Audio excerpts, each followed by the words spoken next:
N'oubliez pas de liker la vidéo si vous appréciez notre contenu et si vous êtes nouveau sur la chaîne, n'hésitez pas à vous abonner et activer la cloche de notification pour ne manquer aucune nouvelle vidéo. C'est parti. Ok, nous allons évoluer avec la présentation de ce soir et nous parlons de la prise de parole en public. Comme il y a beaucoup de médecins, nous parlons légèrement un peu de la présentation scientifique, mais pas plus dans son rendu que dans sa préparation. Donc, beaucoup de personnes ont vécu cette session. Quand je suis appelé à me lever pour parler, je deviens si préoccupé que je ne peux ni penser clairement, ni me concentrer, ni me rappeler de ce que j'avais l'intention de dire. Ça, c'est quelque chose que beaucoup vivent. Ils sont très inspirés, ils ont des idées, mais n'arrivent pas à les développer, n'arrivent pas à les libérer, n'arrivent pas à les partager. Il y a une main qui est levée, je ne sais pas pourquoi, on va quand même donner la parole. Bassi Madji, est-ce qu'il y a un souci? Faites un commentaire dans le chat si vous avez un souci. Faites un commentaire dans le chat. Donc, voilà, nous allons avancer. Donc, ceci arrive à plusieurs personnes. La peur emballe tout dans leur esprit et ils ne sont pas capables de s'exprimer.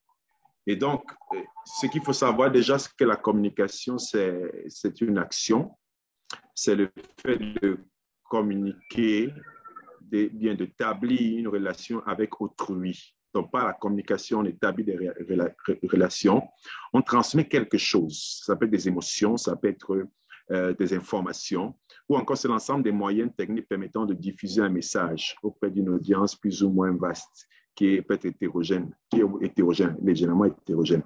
Et donc, c'est l'action pour quelqu'un ou bien pour une entreprise d'informer ou de promouvoir son image auprès d'un public. Donc, par la communication, on peut promouvoir une image, on peut décider de donner une image, on peut décider de vendre quelque chose par la communication.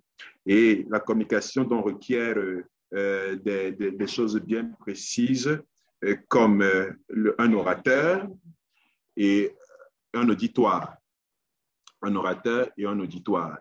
L'orateur va émettre un message que l'auditoire va recevoir et lui émettre également un feedback.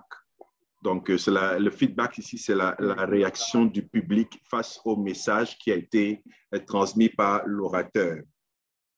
Et donc, la communication scientifique est donc une communication qui a ses spécificités. Elle est différente d'une communication non scientifique, par exemple le cas d'une propagande ou d'une vente. La communication scientifique doit être claire, précis et surtout concis. Donc, on va dire que connaître son audience, c'est aimer son audience et se faire aimer en retour. Quand vous vous préparez à communiquer, aimez votre public. Il faudrait que vous aimiez votre public. Que si vous ne l'aimez pas, vous aurez tendance à vouloir le fuir. Aimez votre public, manifestez-lui de l'amour. Donc voilà. Et vous serez aimé en retour. Si vous aimez votre public, vous serez aimé en retour. Lors d'une communication scientifique dont l'objectif est d'éduquer son public, quand on est dans une situation d'une communication scientifique, l'objectif étant ici d'éduquer son public. Et il y a dans la communication ce qu'on va appeler la communication non verbale, qui va jouer un rôle prépondérant dans votre façon de communiquer. C'est même la partie essentielle de la communication non verbale, parce qu'elle permet d'amplifier votre message ou de décrédibiliser votre message. C'est-à-dire que vous pouvez dire des bonnes choses, mais votre attitude, votre communication non verbale, c'est-à-dire celle qui n'utilise pas les mots, elle va amplifier votre communication ou la détruire carrément.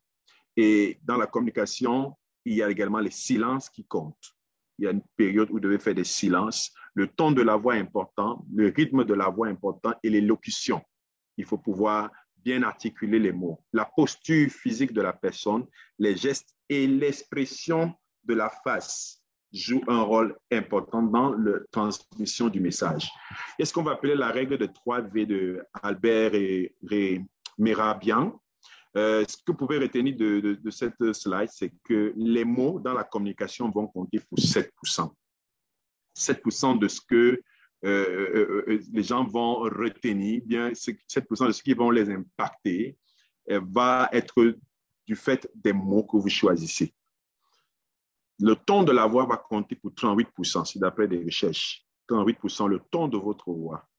et le langage de votre corps, le langage non verbal, comptera pour 55%.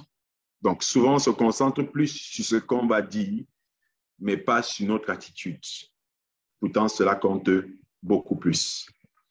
Donc, il y a William James qui disait que dans presque tous les domaines, votre passion pour le sujet vous sauvera. Il est important d'être passionné de ce qu'on fait. Ça rend les choses plus faciles, ça rend les choses différentes que d'être passionné. Et donc, il faut pouvoir adopter une bonne attitude et des principes quand on communique. Parler en public, il faut le retenir, c'est converser avec un groupe. C'est une conversation. Et le public préfère le dialogue plutôt que les discours. Quand vous faites un discours, personne ne retient ce que vous dites, bien pas grand-chose, mais si vous dialoguez. Et dans ce dialogue, forcément, on ne vous répond pas toujours par des mots, mais on peut vous répondre par des attitudes. Moi aussi, on peut le faire par des mots. Mais retenez-le, communiquer, bien prendre la parole en public, c'est un dialogue que vous devez faire et non un monologue. Alors, il faut se préparer pour communiquer. C'est important de préparer sa présentation. Et on va parler de la règle des 4 P d'une présentation. Il y a préparer, il y a planifier, il y a pratiquer, il y a présenter enfin. OK. Dans la présentation, dans la préparation, je veux dire, il faut se fixer un objectif. Si je n'ai pas d'objectif, si je n'ai pas de destination, je ne sais pas quelle est la route que je dois prendre. Donc, il est important que je me fixe un objectif de communication. Qu'est-ce que je veux dire? Qu'est-ce que je vais atteindre comme objectif? Ensuite, vous accumulez des idées sur le sujet que vous voulez aborder.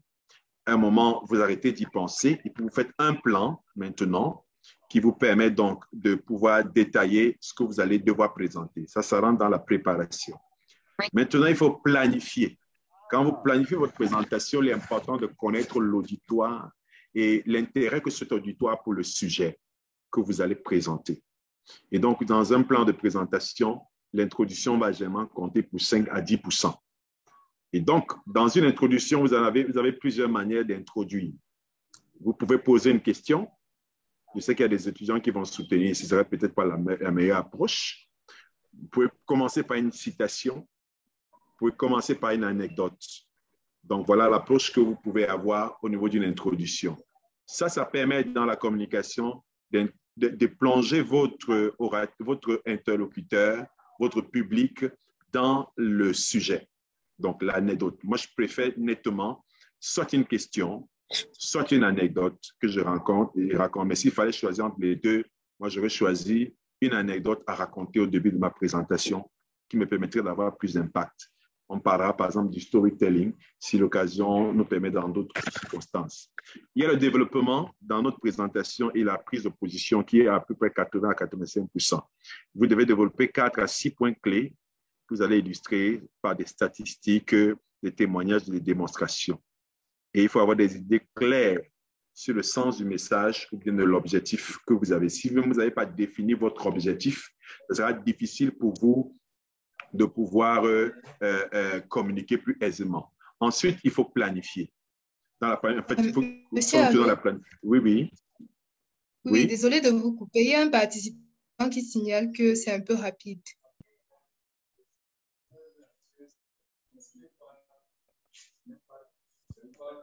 Ok, je comprends la préoccupation. On va essayer de ralentir parce que la partie où je vais être un peu plus lente est devant. Ça sont les préalables. C'est vrai peut-être qu'on n'a pas le même niveau. Je vais essayer de ralentir. Mais je vous conseille, si vous êtes en train de prendre des notes, pour être plus facile, faites des captures d'écran. Parce que le plus important, c'est ce que je dis en commentaire que ce qui est présenté. Donc, faites les captures d'écran autant que vous le pouvez, mais surtout, essayez de comprendre ce qu'on va communiquer. Donc, je vais essayer de réduire légèrement le rythme. Merci pour le feedback. Donc, dans la planification, toujours, on parlera de la conclusion et perspective qui va compter pour 5 à 10%. Donc, il est important que votre conclusion soit mémorable. Malheureusement, beaucoup ne le notent pas. On se concentre sur l'introduction, on se concentre sur le développement, mais sur la conclusion, très peu. écoutant, c'est la dernière impression que vous laissez à votre public qui vous donnera, il leur donnera l'envie de vous réécouter la prochaine fois, qui leur donnera l'envie de vous chercher pour vos compétences, qui leur donnera l'envie de vous écouter. Parce que la présentation en public n'est pas seulement dans le cadre familial, dans le cadre d'une association, mais elle peut vous donner un emploi.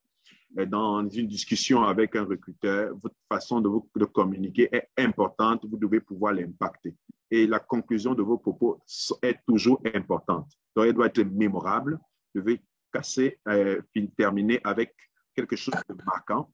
Dans votre conclusion, vous devez pouvoir récapituler ce que vous avez dit dans le développement ou énoncer un nouveau message ou un nouveau défi, c'est-à-dire que la prochaine étape, le next step pour ceux qui sont anglo-saxons.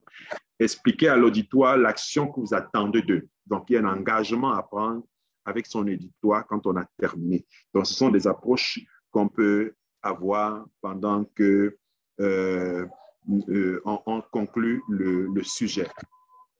Donc, il y a quelqu'un qui, je vais casser un peu pour lire les commentaires. L'amour de Dieu, quelqu'un qui était en retard. On va essayer de gérer les retards dans les questions, s'il vous plaît. On ne peut pas recommencer la présentation. Nous avons également des contraintes de temps. OK, troisième point dans la préparation de la présentation, bien dans notre règle de 4P, vous avez la pratique. Il faut pratiquer ce que vous avez préparé. Et donc, cela consiste à revoir le contenu. Vous voyez le contenu de ce que vous avez écrit dans vos slides, dans vos notes.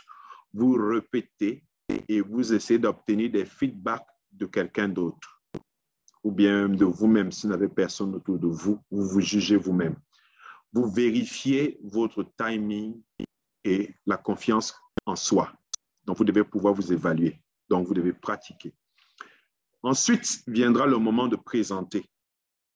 Il est important de donner une très bonne impression au début de votre présentation.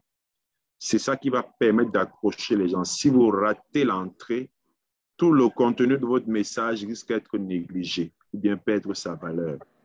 Tout dépend de de comment est-ce que vous entrez dans votre communication. La première impression est celle qui reste et qui marque tout au long de votre voyage. Et votre conclusion est ce qui restera dans l'esprit après que vous ayez terminé. Donc, il est important d'avoir, lors de la présentation, un contact visuel avec les auditeurs. Beaucoup fuient le regard du public. Mais sachez qu'on a parlé de la communication non verbale, même avec les yeux, vous communiquez. Parce que simplement en fixant le regard sur quelqu'un, vous pouvez passer un message, vous pouvez amener la personne à se concentrer, à vous écouter de nouveau. Vous pouvez lui transmettre une intensité à travers de votre regard. Donc, le contact visuel est important. Il faut se détendre. La présentation doit se faire dans un état détendu.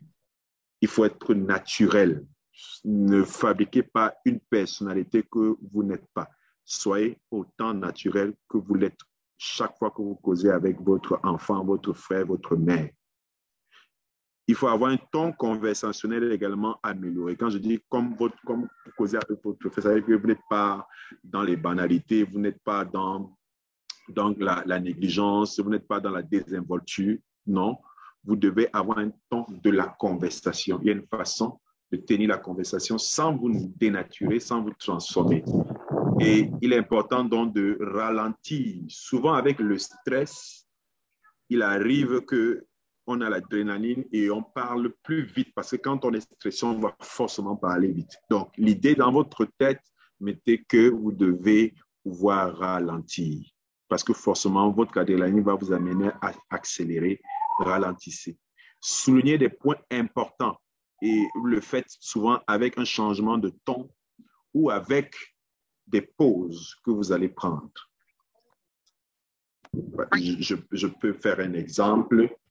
Je vais par exemple dire quoi? Je vais à l'école et c'est important pour moi de prendre mon petit déjeuner. Je vais insister sur petit déjeuner et je prends ma pause pour dire je vais prendre mon petit déjeuner. Donc, cette pause me permet d'insister sur un aspect de ma communication. Donc, Va arriver la question le moment de traiter les questions-réponses, où également on va obtenir des observations, des feedbacks, si c'est dans le cas d'un jury ou bien d'un public. Alors, il est important de comprendre la question. Quand on vous pose une question, il est important de la comprendre. Et pour la comprendre, il faut pratiquer ce qu'on appelle l'écoute active. Nous pourrons développer ça peut-être plus tard si jamais il y a des questions. Mais il faut développer l'écoute active. Ce n'est pas seulement écouter avec les oreilles, mais c'est écouter avec l'esprit. On comprend la personne, on comprend le contexte dans lequel il le dit, il pose cette question, et on peut donc être sûr d'avoir bien compris sa question. On ne s'arrête pas au mot, on comprend le contexte. Lors des questionnements, on peut reformuler, on peut faire répéter la question. Et quand vous devez répondre, vous devez montrer que vous comprenez ce que la personne a posé comme préoccupation. Alors, vous pouvez utiliser le oui de contrôle. Oui, tout à fait. Et quand vous répondez, il est important aussi de répondre avec des images ou des exemples. Ça vous permet de passer plus clairement le message à votre interlocuteur. Et également, vous pouvez donner des feedbacks ou bien recevoir vous-même des feedbacks lors de votre intervention. Donc, faites donc plaisir aux autres quand vous communiquez. Faites-leur confiance quand vous communiquez. Faites-le avec sincérité et enthousiasme. Sinon, ne dites rien. C'est une citation. Donc, c'est quelque chose que vous devez intégrer. Prenez plaisir quand vous communiquez. Prenez vraiment plaisir. Amusez-vous, je veux dire comme ça. C'est un moment de détente, c'est un moment de partage, c'est une conversation que vous avez. Tout part vraiment de votre esprit. Et c'est pourquoi nous voulons aborder donc ce point important de notre présentation qu'on appelle la glossophobie. Oui, comment vaincre la peur de parler en public. Je suppose que la plupart des personnes qui sont venues ce soir ont forcément un challenge avec la peur et veulent essayer de maîtriser cette affaire. Donc, généralement, on a la boule au ventre, des sueurs froides, des nausées, des tremblements, un cœur qui bat à toute allure. Vous rencontrez ces symptômes de stress bien souvent à l'approche de la prise de parole. Si vous avez vécu ça, s'exprimer en public, donc cette peur de s'exprimer en public s'appelle la glossophobie.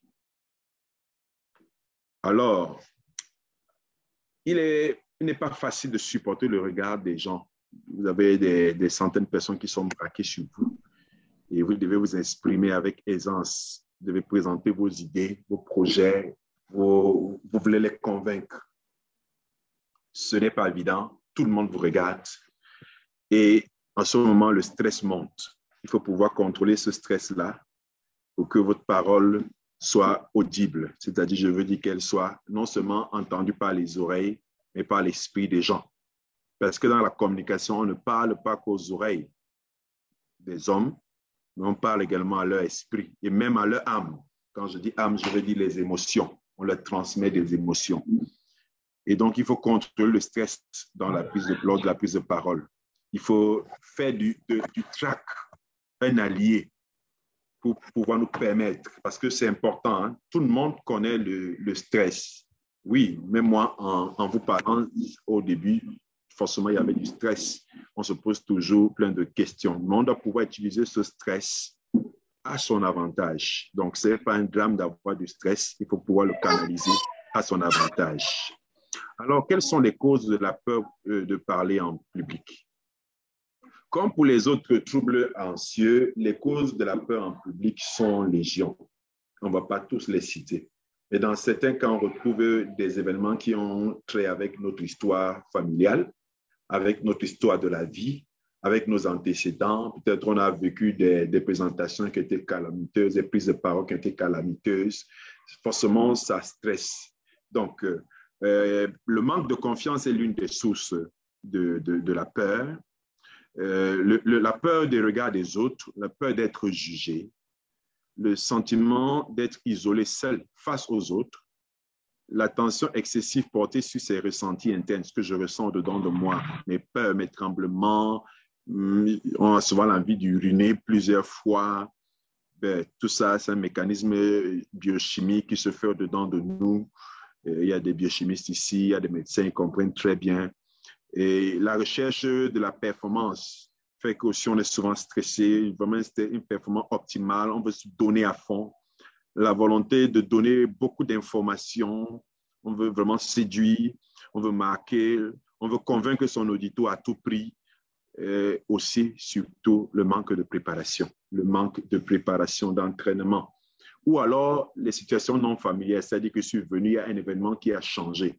Ma présentation ne prend pas, je ne trouve pas ma clé, j'ai perdu mon papier où j'ai écrit mon discours, j'ai perdu les éléments de ma présentation, des situations comme ça et non familières, ou bien une salle dans laquelle je ne suis pas habitué, un public avec lequel je ne suis pas habitué peut être une source de stress pour l'orateur. Donc, il est important de le connaître. Pourquoi? Parce que c'est bien que vous connaissiez pourquoi vous avez ce trac-là. Et si vous connaissez, vous êtes à même donc de pouvoir le gérer. Donc, comment vaincre donc la peur de parler en public? La prise de parole en public est une activité donc très redoutée, ça on l'a déjà dit, parce que cela peut faire qu'on soit vulnérable face aux réactions imprévisibles du public. Donc, on est toujours un peu anxieux quand on veut prendre la parole en public, mais il y a des méthodes qui nous permettront donc de gérer ce stress-là. Et c'est de ça que nous allons parler tout à l'heure. Donc, en Afrique, on fait passer de théâtre, mais c'est une activité qui permet également d'apprendre à prendre des rôles, de parler. Ça permet de pouvoir s'entraîner dans la prise de parole et d'améliorer son impact. Ça, c'est un cas. Vous pouvez faire autre chose. Vous pouvez décider de faire de la poésie. Vous pouvez décider de faire plein d'activités extra-professionnelles qui vous aident à la prise de parole. Mais c'est également, ça relève de l'entraînement. Généralement, quand vous êtes dans des réunions, faites l'effort de prendre la parole. Avec des amis, faites l'effort de prendre la parole, mais une parole construite et préparée. C'est des occasions pour vous de vous entraîner. Et si vous ne pouvez pas faire du théâtre où on va être plus professionnel, bien, on va pouvoir avoir des textes à reprendre. Important de se reposer et manger. On ne peut pas prendre la parole sans stress si on n'a pas passé une bonne nuit dans son lit. Il faut bien dormir. Il faut surtout bien manger. Oui, c'est important de manger. C'est inutile d'avoir une baisse d'énergie quand on vient prendre la parole en public. Ce sont des préalables qu'il faut avoir. Si vous venez dans une présentation, dans un jury, vous n'avez pas mangé, ça devient compliqué à la fin pour vous. Il y a une baisse d'énergie finalement qui va venir, sans oublier que le métabolisme est plus rapide. S'il vous plaît, il y en a qui sont dans le bruit.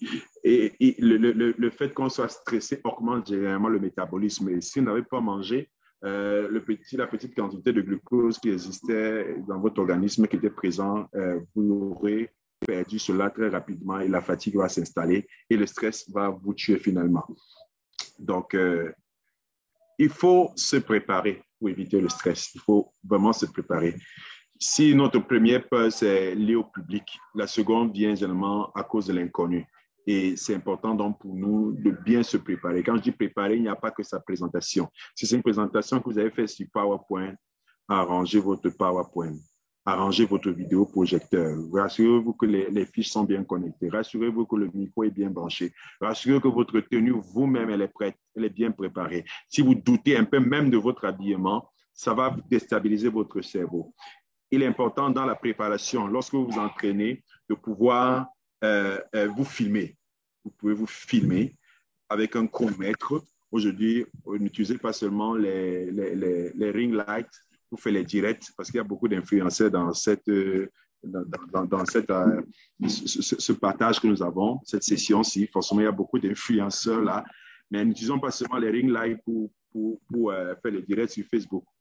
Non, filmons-nous aussi quand nous devons préparer une session de prise de parole en public. Et nous essayons de nous chronométrer pour voir est-ce que nous allons dans les temps. Parce qu'il faut communiquer, mais aussi communiquer dans le temps imparti. Mais cela permet aussi que vous puissiez voir vos tics, l'expression de votre visage, vous puissiez voir vos freins, puissiez voir vos répétitions, vos mots que vous utilisez. Peut-être si votre vocabulaire n'est pas riche, ça vous permet de savoir car vous utilisez les mêmes mots à chaque fois, ainsi de suite. Donc, voilà. Respirer aussi. La respiration est importante dans la prise de parole en public. Il est important de respirer. Avant de parler, prenez le temps d'inspirer. Cela permet donc de dire les choses avec un certain souffle. Parce que les mots, vous devez trouver l'énergie suffisante pour appuyer sur certains mots. Et si vous n'avez pas suffisamment respiré, ils se bloquent. Vous ne donnez pas l'intonation qu'il faut. Parce que la puissance que vous donnez, la variation que vous donnez, donne la beauté au discours que vous allez apporter, donne la conviction aux gens que vous êtes sûr de ce que vous êtes en train de dire. Ça vous rassure vous-même. Donc, il est important de respirer. Et on parle de respiration ici abdominale, donc de l'abdomen. Ceci permet donc d'atténuer l'angoisse. Une respiration abdominale. Donc, vous devez vous concentrer en 2 minutes sur votre respiration en essayant de la rendre lente parce que le stress va l'accélérer. Vous rendez votre respiration lente et vous respirez à fond. Vous essayez de respirer à fond avec votre ventre.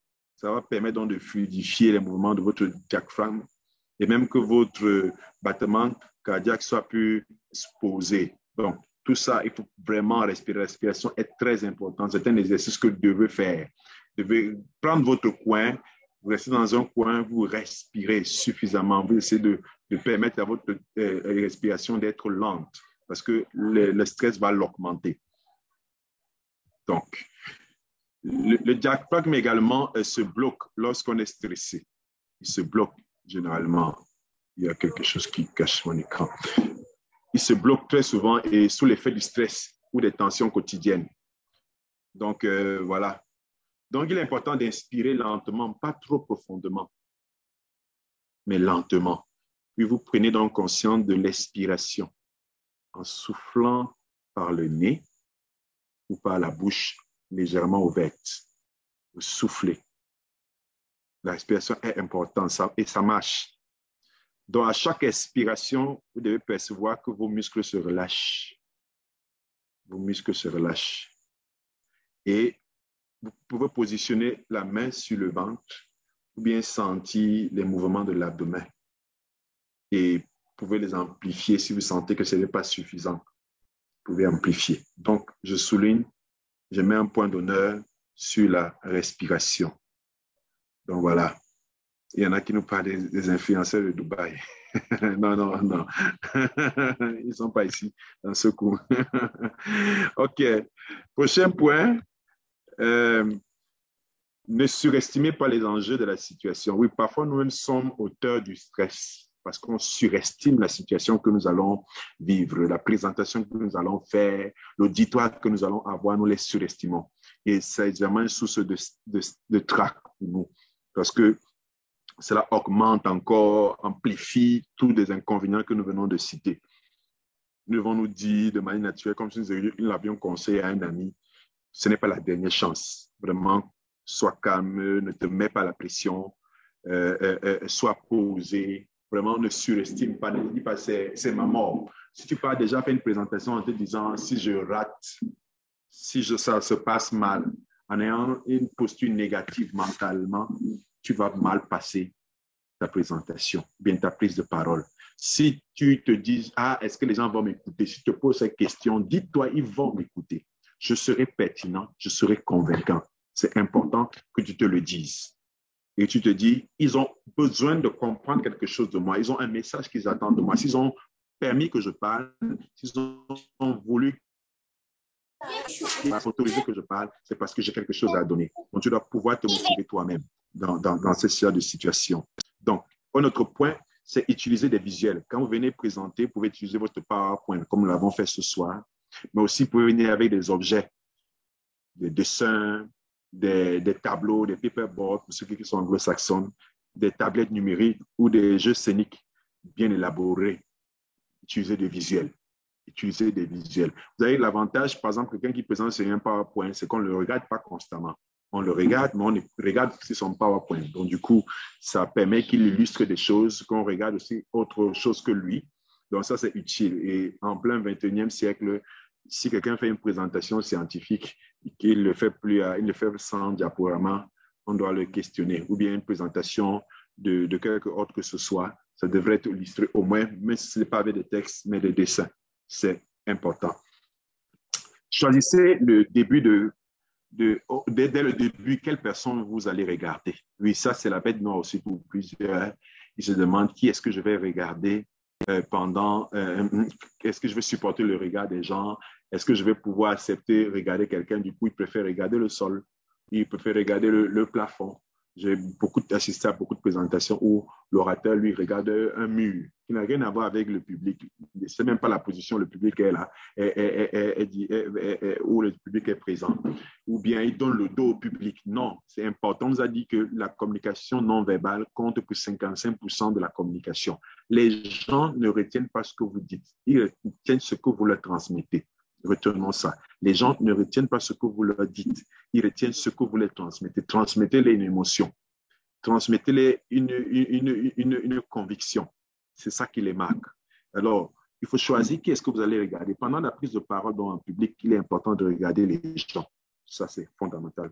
Toutefois, ce n'est pas facile, il faut le reconnaître, de regarder chaque personne avec la même intensité. Il y a des visages qui nous font peur, il y a des visages qui nous font paniquer. Ça part avec la même intensité. C'est la raison pour laquelle nous vous conseillons de choisir et de regarder principalement quelques visages qui vous paraissent sympathiques. C'est pourquoi il faut faire l'étude de la salle. Au début, avant la présentation, vous avez quelques visages qui vous semblent des visages qui vous renvoient la confiance, qui vous rassurent, qui sont souriants, qui sont bienveillants. Essayez de les regarder. Mais essayez aussi de balayer régulièrement les autres personnages du public, afin que tout le monde se sente inclus. Quand vous ne regardez pas une certaine partie de la salle, vous créez en eux le désintérêt, ils se déconnectent. Parce que communiquer, c'est un voyage. Quand je commence, je décolle. Je décolle et je vais avec mes participants jusqu'à j'atterrisse à ma conclusion. Donc, le contact visuel est important parce que ça me permet de communiquer, de passer un message, de les maintenir éveillés, d'attirer leur attention, de les faire prendre part à ma présentation. Donc, si je ne regarde pas une partie de ma présentation, de mon public, je ne pourrai pas leur communiquer quelque chose. Donc, voilà, ils vont se désintéresser et finalement être déconnectés. Voilà un peu. OK. Au 8e point, entourez-vous d'images positives. C'est important de travailler son mental. Si vous partez avec un mental défaitiste, ne vous attendez pas à ce que votre présentation soit meilleure. Il n'y a pas de surprise là-bas. Visualisez un souvenir précis de réussite dans un tel exercice. Souvenez-vous, la dernière fois où vous avez parlé, c'était bien. Si vous n'avez pas ça, prenez quelque chose qui vous rappelle quelque chose de bien, votre enfant, si c'est ça qui va vous faire sourire, vous pensez à votre bébé avant votre présentation, vous pensez à une de vos réussites, vous pensez à quelque chose de bien, visualisez quelque chose de positif, quelque chose d'encourageant. Souvenez-vous d'un compliment qu'on vous avait donné. Vraiment, débarrassez-vous de tout ce qui peut être négatif, de ce qui peut vous frustrer, des images qui sont négatives. Débarrassez-vous. Pensez seulement à ce qui est bien.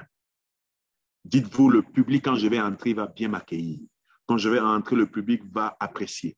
J'ai des choses importantes à leur dire. Je me suis préparé pour leur donner des choses qu'ils ne savent forcément pas. Ou bien même s'ils le savent, c'est une occasion pour moi de venir échanger avec eux. Je veux vraiment partager ma passion parce que j'aime ce que je suis en train de faire, ce que je veux partager. Donc vraiment, tout ce qui est négatif, essayez au maximum de vous débarrasser de cela. N'hésitez pas de dire quelques mots sur votre track en début de prestation. Ça a pour but de dédramatiser la peur du public. Vous pouvez faire part de votre stress dans votre public et parfois, ça vous donne l'occasion, en tout cas, d'en rire. Ainsi, le public sera déjà au courant et personne ne vous en voudra pour avoir été un peu stressé. Donc, vous pouvez en parler de manière humoristique de votre track. Vous pouvez utiliser, par exemple, des formules comme vous m'impressionnez beaucoup, je suis très ému de vous parler, n'y prêtez pas attention. Si ça peut un orateur qui a été brillant, vraiment, je salue le précédent orateur qui a été très efficace. Je ne sais pas si je serai à la hauteur. Vous pouvez imaginer mon track après un tel orateur. vous pouvez imaginer mon tract devant un public aussi important que vous êtes, aussi sérieux.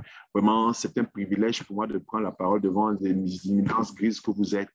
Donc, ce n'est pas aussi facile pour moi de partager devant autant de beaux visages qui sont représentés. Dès que vous avez dit ça, vous avez cassé vous-même le rythme de votre stress et vous avez captivé le public directement avec votre communication. Éliminer les... donc, c'est important d'éliminer ça.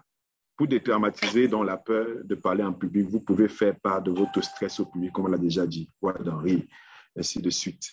J'ai apparemment raté ma slide, s'il vous plaît. Donc, vous devez éliminer tous les parasites là. Vous devez pouvoir éliminer ça de votre communication. Ça montre que vous êtes en train de réfléchir à chaque fois et puis ça fatigue à la fin.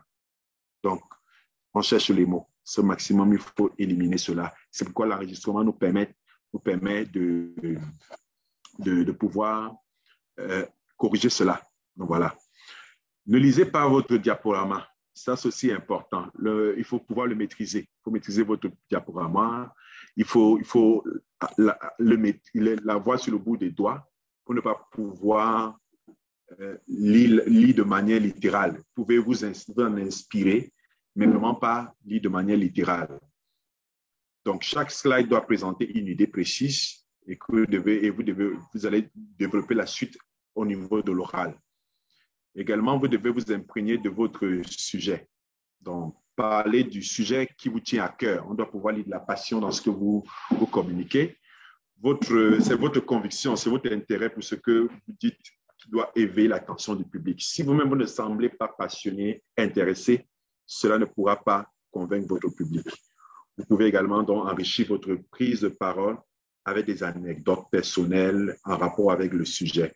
En fait, les hommes adorent les histoires. Les hommes adorent vraiment les histoires. Quand vous leur racontez une histoire, automatiquement, ça captive. C'est pourquoi la technique storytelling est très efficace. 13e, oui, est-ce qu'il y a quelqu'un qui veut parler? 13e point, le langage non verbal. Le corps influence l'esprit, autant votre esprit que ceux des autres. Donc, nous avons tous besoin d'être à l'aise dans notre corps pour avoir une bonne posture. Donc, il faut penser à maîtriser votre voix, votre souffle, votre regard avant toute prise de parole en public. Donc, la voix est importante. Il faut donc avoir le bon timbre vocal. C'est important de procurer du charisme et une assise auditive. La voix compte pour beaucoup. Généralement, les voix graves sont appréciées. Ne vous demandez pas de transformer votre voix. Mais il faut avoir le bon timbre. Peu importe la voix que vous avez, vous devez pouvoir la travailler pour communiquer simplement. Cela signifie que vous pouvez faire preuve de leadership, ce qui donne plus de confiance à l'auditeur, bien à l'auditoire, sur votre façon de parler. Donc, le contact visuel également est important, le regard. C'est primordial. Il faut fixer ceux avec qui vous communiquez.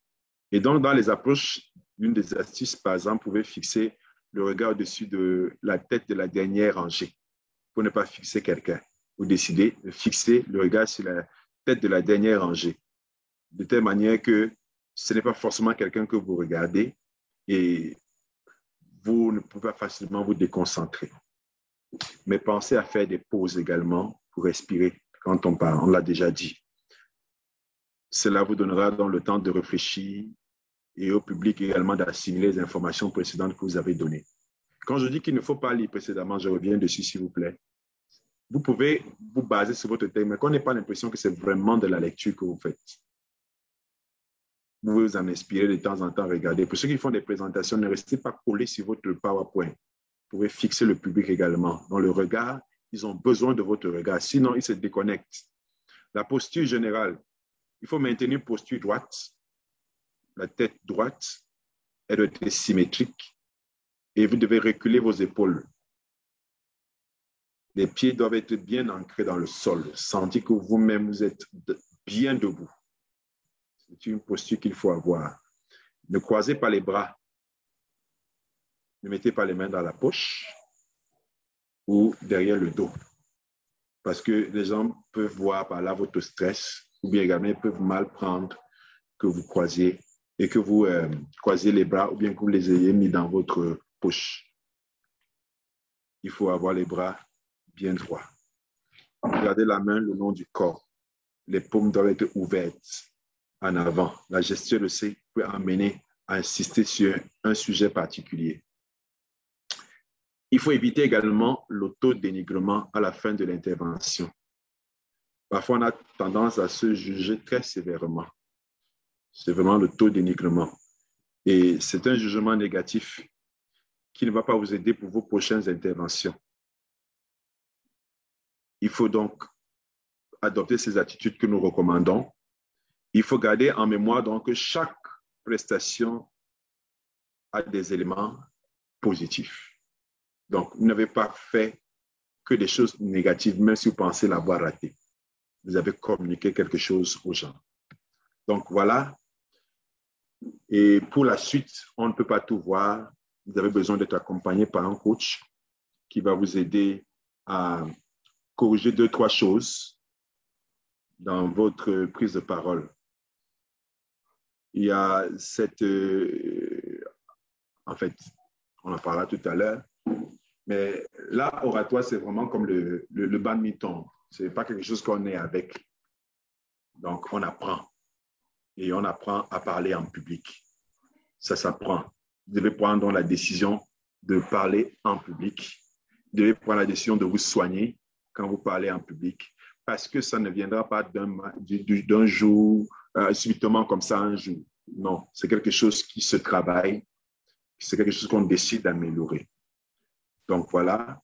Je ne sais pas trop. Je voulais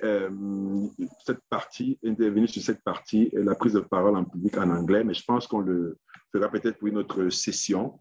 Mais ce que je peux dire rapidement dessus, c'est que pour ceux qui ont des sujets sur lesquels ils vont intervenir lors d'une présentation, et où l'anglais va intervenir, ils ne sont pas forcément bilingues, mais ils ne sont pas très bons en anglais.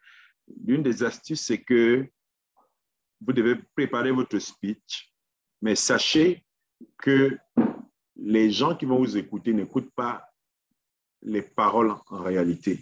Ils écoutent plus votre expression physique.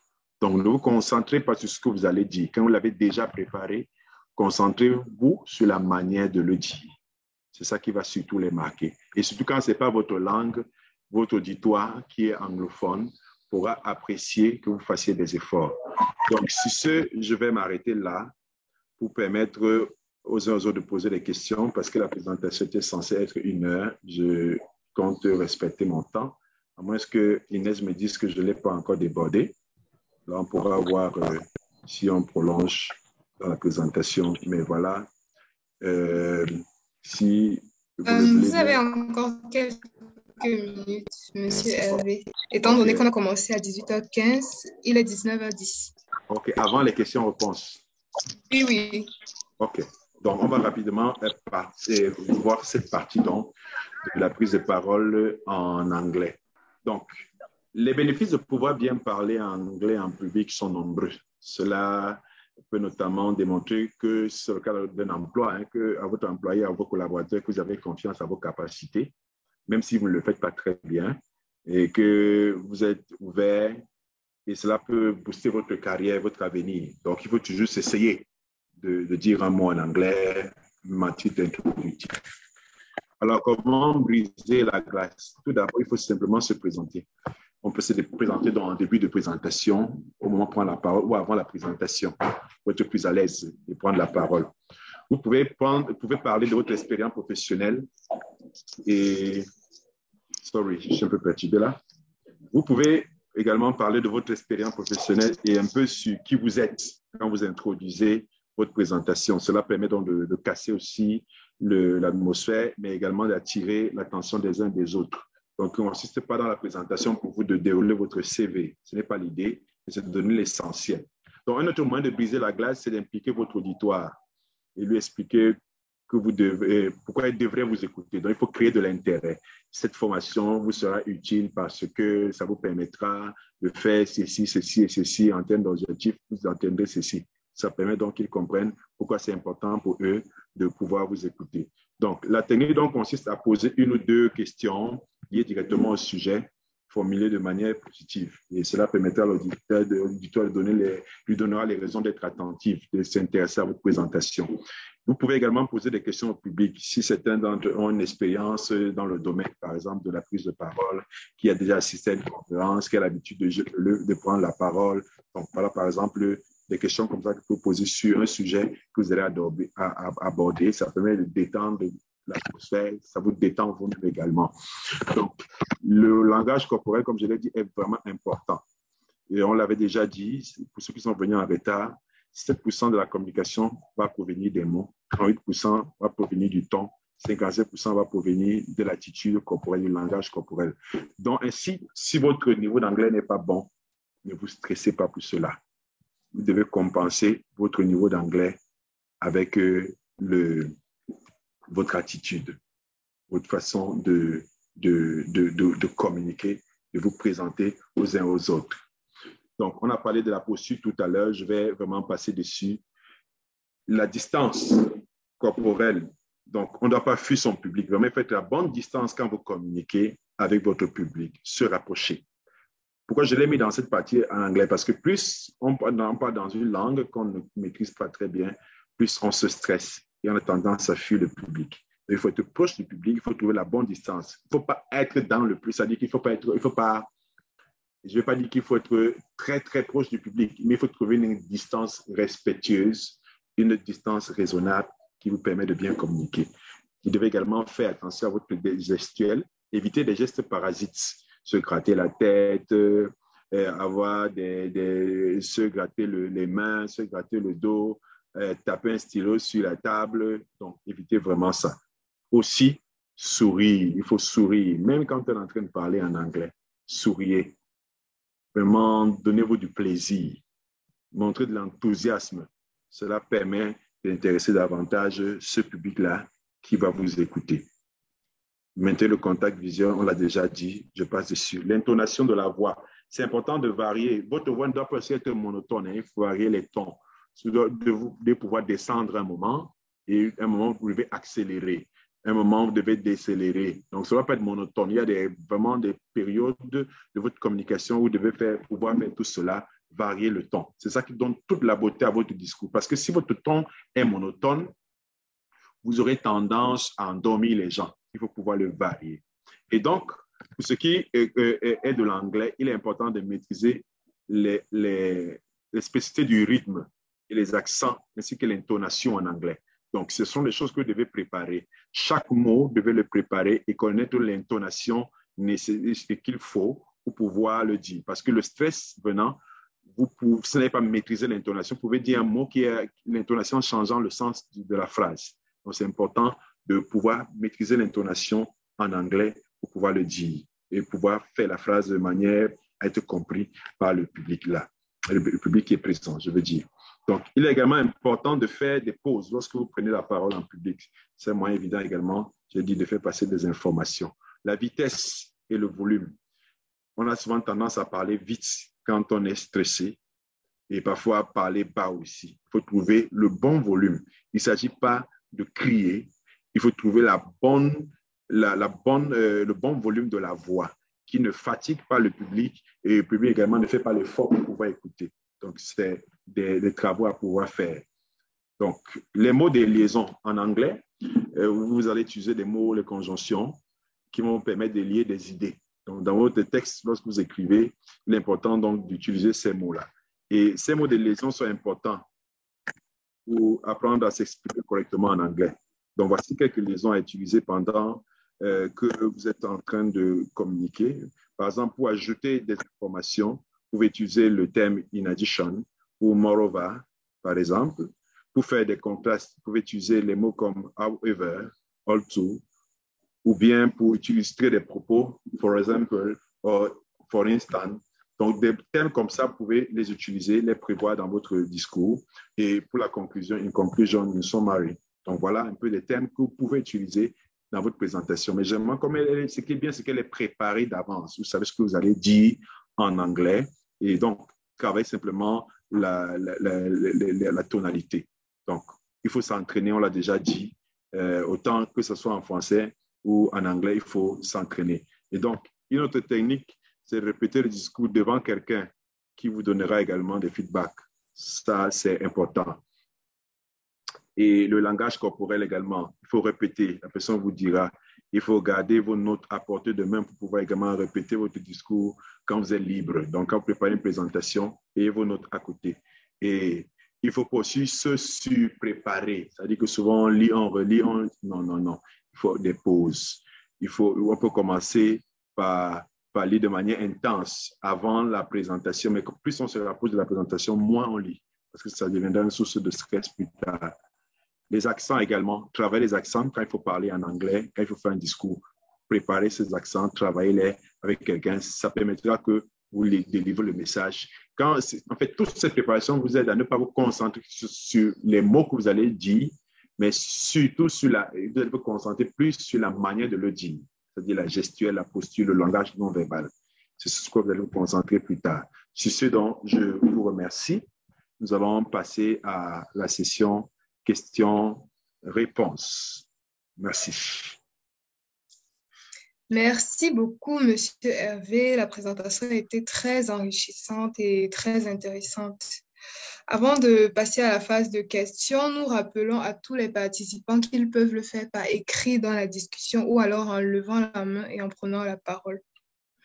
Alors, dans la discussion, il y a Désiré Rax qui a intervenu en disant « Mon problème dans la communication est le manque de bon timbre vocal et l'élocution. À la fin de la présentation, aidez-moi pour être bon en élocution. » Oui, je vous écoute. Oui, c'est bon, je t'ai retrouvé. Ça va, j'ai suivi l'essentiel. J'ai suivi l'essentiel. OK, je réponds question par question, c'est ça. Tu vas m'aider à lire chaque fois. Merci. OK. Comment travailler l'élocution? Je suppose que l'élocution, l'élocution pour lui signifie la prononciation des mots. OK, il y a des gens qui ont des défauts de langue, avec la langue qui pèse un peu. Et pour appeler le mot exactement comme il faut, ça n'est pas évident. Je peux vous rassurer que moi, je parle avec la langue. Donc, moi, je parle avec la langue. Donc, pour vous dire que je peux apprécier les difficultés pour quelqu'un qui ont des difficultés à répondre à des mots. Mais prenez le temps donc, de travailler votre articulation. Travaillez votre articulation. Parlez le plus souvent lentement et appuyez sur les mots. Un peu comme vous voyez, je fais. Appuyez sur les mots. Donc, ça, c'est pour travailler votre articulation. Donc, appuyez sur les mots. Parler le plus souvent, on ne dit pas en dormant, on dit lentement, ça dit un rythme compréhensible, un peu comme je suis en train de parler là. Voici, ce matin, je me suis levé. Maintenant, il y a ça que vous devez faire. Maintenant, de l'autre côté aussi, vous devez utiliser cet exercice. Vous pouvez l'utiliser grand, gros, grain, gras. Grand, gros, grain, gras. Alors, vous pouvez utiliser un bic que vous mettez dans votre bouche, entre vos dents, et vous faites l'effort de répéter grand, gros, grain, gras. Ça va vous aider à travailler l'articulation. Maintenant, pour travailler le ton, la variation de ton, vraiment, c'est un exercice que vous devez faire à chaque fois parce que c'est ce que vous parlez tous les jours que Dieu a créé. Donc, c'est des choses que vous devez travailler. Aujourd'hui, ne parlez plus simplement pour parler, parlez pour vous entraîner. Donc, prenez le temps de varier votre ton quand vous parlez, d'augmenter de l'énergie sur les choses que vous voulez insister et puis vous rebaissez le volume. Généralement, on a tendance à parler de manière un peu plus basse, mais pour ce qui est des parties sur lesquelles il faut insister, c'est important donc de pouvoir lever un peu le ton et pouvoir communiquer. S'il y a quelqu'un qui a un micro ouvert. Donc voilà un peu. Je ne sais pas si j'ai touché le point de ce monsieur qui a posé la question. Inès, à toi la parole. Il y a des mains levées apparemment. D'accord. Il y a ensuite Monsieur Beorum qui demande, j'ai tendance à oublier les mots lorsque je regarde le public et j'aimerais vraiment changer. Que dois-je faire? Oui, dans la présentation, merci messieurs. Dans la présentation, nous avons vu que c'est le stress qui fait qu'on oublie les mots. Donc, ce que vous devez faire, c'est gérer votre stress. Et vous devez suivre ce qu'on a donné comme différents points. Vous devez comprendre que c'est naturel d'avoir du stress. Vous devez vous préparer. Premier point, c'est de vous préparer. Il faut que vous maîtrisez ce que vous voulez dire. Quand vous avez maîtrisé ce que vous voulez dire, maîtrisez votre respiration. Maîtrisez votre respiration. Et si je peux résumer, donnez-vous des idées positives avant la présentation en vous disant, voilà, ça va bien se passer. Et dans le public, ne fixez pas forcément quelqu'un. On a donné comme astuce, vous pouvez fixer quelqu'un au fond de la salle, pas quelqu'un forcément, le dessus de sa tête. Et lorsque vous fixez le dessus de sa tête, l'impression que vous regardez quelqu'un derrière eux à chaque fois. Donc, et puis variez votre regard, positionnez votre regard à chaque fois dans la salle. Ne regardez pas quelqu'un forcément, ou bien fixez quelqu'un dont le visage vous semble forcément aimable. Donc voilà quelques astuces au-delà de ce que nous avons dit dans la présentation que vous devez pouvoir retenir.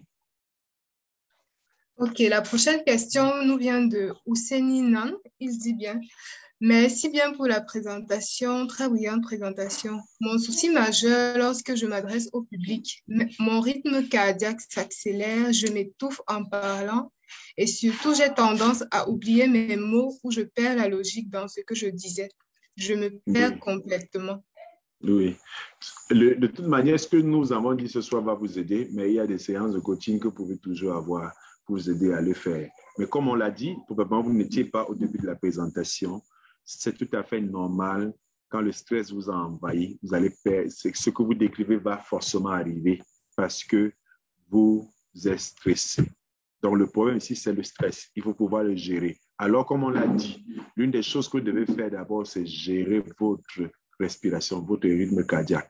Respirez à fond. Évitez de parler vite. Respirez à fond. Ça, c'est avant la présentation. Il faut commencer à respirer. Respirer, respirer, respirer, respirer. J'ai dit ça, je ne sais pas combien de fois j'ai dit. Respirez davantage. J'insiste dessus.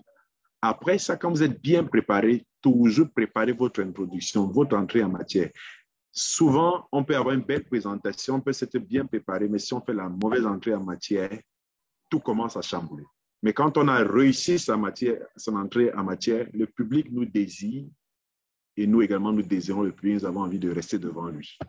Donc, voilà quelques conseils que je peux vous donner en delà de ce que la présentation vous a dit. Respirez beaucoup dans votre cas précis. Ça va éviter que votre rythme cardiaque s'accélère et que les paroles vous embrouillent tout le reste après. Ensuite, nous avons Cheikh Amala Fati qui a levé la main. Monsieur Cheikh, vous pouvez ouvrir votre micro et parler. Ok, il a écrit dans la discussion. Bonsoir, je veux savoir pourquoi les gens tremblent dans le public. Nous tenons à remercier le présentateur pour le brillant exposé. Et merci pour le commentaire et l'appréciation. Pourquoi est-ce que les gens tremblent dans le public? C'est exactement à cause du trac. Le conseil que j'ai donné plus haut, je vous le redonne. Préparez-vous mentalement à venir présenter. Dites-vous, ça va bien se passer. Pensez à une image qui vous fait toujours sourire. Pensez à une image qui vous ramène la joie. Pensez à une image qui vous ramène l'espérance. Et faites l'effort de respirer. Après avoir respecté toutes les étapes qu'on a données, préparez votre présentation. Parce qu'on a dit qu'il y a deux facteurs qui vont influencer votre stress. Un, il y a le public qui peut augmenter votre stress. Et pour gérer le public, vous faites ce que j'ai dit tout à l'heure, vous respirez, vous les fixez en fonction des visages qui vous sont aimables et autres. Maintenant, la préparation, c'est important pour vous. C'est important pour vous de vous préparer. Quand vous avez maîtrisé ces deux éléments, vous avez maîtrisé le reste de votre communication, elle va s'améliorer au fur et à mesure. Mais pour régler ça, comme je l'ai dit, faites les exercices à chaque fois. Prenez la parole, ne fuyez pas les gens. Vous n'allez pas devenir expert le même jour. Si vous passez le temps à fuir la parole et la prise de parole en public, vous allez vous réveiller un matin subitement vous connaissez bien parler. Ce n'est pas possible. C'est l'entraînement. Cela demande des efforts. Mais je suis convaincu, l'aspect mental compte pour beaucoup dans la communication. Ce que vous vous dites dedans de vous va conditionner comment est-ce que vous allez présenter. Même pendant que vous avez même fait une mauvaise entrée en matière, si vous vous dites dans votre tête, je peux, je vais communiquer quelque chose. Si vous dites, je vais prendre plaisir maintenant avec eux. C'est autant vrai pour la prise de parole en public que pour les sportifs. Hein, quand ils veulent lancer une course, ils se remémorent des choses positives. Parce que le stress n'est pas lié à la prise de parole en public. Elle peut faire paniquer n'importe qui. C'est important pour vous de pouvoir vous remémorer les bons instants, de vous motiver, auto-motiver dedans de vous et vous dire ça va bien se passer parce que je me suis préparé. Si vous n'êtes pas préparé, c'est normal que le stress vienne. Ça, c'est, vous allez douter de vous. Mais si vous avez fait l'essentiel, et il faut pouvoir maîtriser aussi des idées clés. Il faut que vous ayez au moins des idées clés. Que si on vous réveille le matin, on vous dit résumez votre présentation, vous avez au moins 4 idées à pouvoir dire. Ce qui fait que même si le PowerPoint s'est planté, vous avez vos 4 idées, pardon, que vous pouvez facilement détailler, que vous avez maîtrisées. Donc, il faut avoir au moins 4 idées que vous maîtrisez de votre communication. Ça évitera aussi votre stress. Là, vous savez où vous partez et quelle est la stratégie que vous allez employer pour y arriver. Ok, ensuite nous avons Healing Hans qui demande ok, nous vous remercions pour cette présentation très éducative. Que faire si on est face à un jury et il nous pose une question dont on n'a pas la réponse? Comment gérer ou alors faire passer ce malaise? Ok. Pour pouvoir gérer ce genre de préoccupation, il faut que ce soit d'abord mental. C'est-à-dire, dites-vous que quand je viens devant le jury, il est possible qu'on me pose une question dont je n'ai pas la réponse. Donc, si vous l'avez déjà intégré, ce sera plus facile parce que vous savez que ça va arriver. Donc, dites-vous que c'est possible que ça arrive. Donc, quand vous êtes déjà préparé mentalement, ça ne vous déstabilise pas parce que vous dites forcément, je m'y attendais. Deuxième chose, lorsque vous êtes en face du public et d'un jury qui vous le dit et vous n'avez pas de réponse, non, le plus simple pour vous, c'est de dire que je n'ai pas de réponse, je vais fouiller, mais vous le dites poliment, gentiment, avec les thèmes qui convainquent. Désolé, je ne sais pas si c'est un jury d'examen, si c'est un cas d'un jury d'examen, et s'il peut répéter la question, par exemple, parfois c'est une astuce que tu peux utiliser. Est-ce qu'il peut répéter la question? Est-ce qu'il peut la rendre plus explicite pour que vous puissiez l'entendre? Ça, c'est un cas, hein? Mais si vous avez la pertinence d'avoir vraiment bien compris sa question, dites simplement, je ne connais pas, parce que vous n'allez pas inventer la réponse là maintenant. Sinon, si vous l'inventez, ce que vous avez dit permettra qu'on tire encore sur vous. On va tirer sur vous. Plus on va tirer sur vous, plus ça va augmenter votre stress, même pour les questions que vous connaissez. Donc, ne vous emballez pas dans une histoire trop compliquée. Oh, je ne sais pas, mais je veux faire comme si je sais. Ça va faire que ça déstabilise même les prochaines questions. Je serai en train de penser à la prochaine question en me disant, ben, je savais que je pouvais répondre à celle-ci, mais comme j'ai mal répondu à l'autre là, forcément, ça gâte le climat. Donc, vraiment, au maximum, faites l'effort de pouvoir dire, être honnête. Je ne connais pas, je vais fouiller. Et puis, ça permet que vous restez serein pour les autres questions qui vont venir, au lieu de rentrer dans un cercle vicieux qui va vous déstabiliser et finir par gâcher les autres réponses, les bonnes réponses que vous aviez. Donc, voilà. À présent, nous avons Yaro qui dit « Bonsoir, merci pour la présentation. Comment vaincre sa peur de prendre la parole dans un public? Notamment, souvent après une présentation, tu veux prendre la parole pour donner ton avis ou des remarques, mais tu es envahi par la peur. Tu as peur que les gens prennent en mal ta remarque ou qu'elle ne soit pas bonne. » Oui. Généralement, les autres personnes qui sont face à cette situation, ce sont pour 2 cas. Soit le premier cas, c'est qu'ils ont pris la parole un jour, ça n'a pas été apprécié. Du coup, ça les décourage, ou bien ça a été critiqué. Ça les décourage. Ou bien d'autres, ils attendent une réaction particulière du public. Et souvent, quand le public ne donne pas cette réaction, ça les frustre. Non, vous communiquez, ce n'est pas pour épater les gens.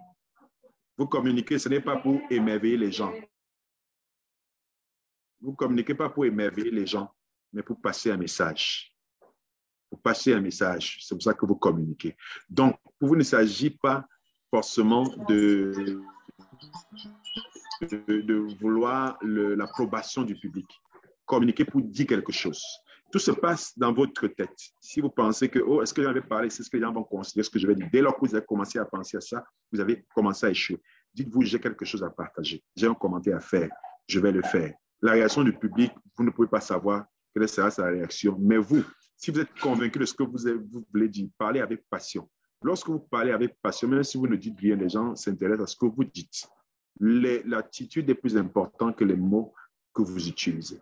C'est important, votre attitude. Si vous levez avec timidité, même quand vous dites des choses pertinentes, personne ne peut vous écouter ou bien ne peut accorder du crédit. Mais quand vous êtes convaincu dans ce que vous dites, vous transmettez cette conviction aux gens. Et puis, voilà. Donc, soyez positif lorsque vous voulez prendre la parole. C'est une contribution que vous voulez faire. Faites simplement votre contribution. Ok, il y a monsieur MB Marius. Oui, docteur MB Marius qui a levé la main. Vous pouvez prendre la parole. S'il ne parle pas, on peut prendre une autre personne en attendant qu'il règle son problème. D'accord, monsieur. Ou il fait un commentaire dans le chat. KM lève la main. Alors, bonsoir à toutes et à tous. Bonsoir, monsieur. Merci au présentateur pour cette information. Vous savez que là, il a fallu que j'appuie sur lever la main pour que mon cœur commence à battre plus rapidement. Ça veut dire que vous êtes vivant. Effectivement.